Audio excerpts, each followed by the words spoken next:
திமுகவை மக்களிடம் செருப்படி வாங்க வைப்பதற்கு. இதே அகங்காரத்தோட தான் 91-92 ஜெயலலிதா இருந்தாங்க. இந்த டான்சி நிலத்தை வாங்கினாங்க, நான் தான் வழக்கு போட்டேன், என்ன ஆனாங்க பாத்தீங்களா அப்படின்னாங்க.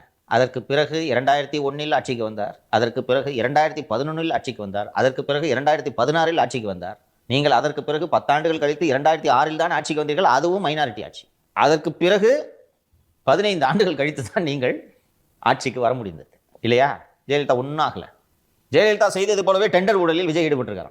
ஏன்னா டான்சி நிலத்தை வாங்கினது இந்த செக்ரட்டரியில் நாமக்கல் கவிஞர் மாளிகையில் ஆஃபீஸ் ரெனோவேஷனுக்கு டெண்டர் விட்டது ஒன்னாயா? அறிவுக்கு அரசு பார்த்து இதெல்லாம் வக்கீல் திமுக வழக்கறிஞர் அணி தலைவர் பாரு எப்படி இருக்கும் பாரு அணி. இதுல வேற இப்ப நடக்கிற அந்த ஊழல் ஃபுல்லா எடுத்துக்கிட்டாங்க, டாக்குமெண்ட்ஸ் ஃபுல்லா எடுங்க. இது நல்ல ஆரோக்கியமான அரசியல். நான் இந்த உங்களை தப்பே சொல்லல. எடுங்க, ஆதாரம் இருந்துச்சுன்னா வெளியிடுங்க, வழக்கு போடுங்க. 96 நீங்கள் போட்ட வழக்குகளால் தான் செல்வி ஜெயலலிதா சொத்து குவிப்பு வழக்கை சந்தித்தார், கொடைக்கானல் ஹோட்டல் வழக்கை சந்தித்தார், டான்சி வழக்கை சந்தித்தார், கலர் டிவி ஊழல் வழக்கை சந்தித்தார். செய்யுங்கன்றேன்.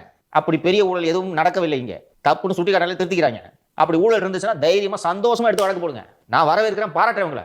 அதை விட்டுட்டு பர்சனல் அட்டாக் பண்ணிட்டு இருக்காதீங்க.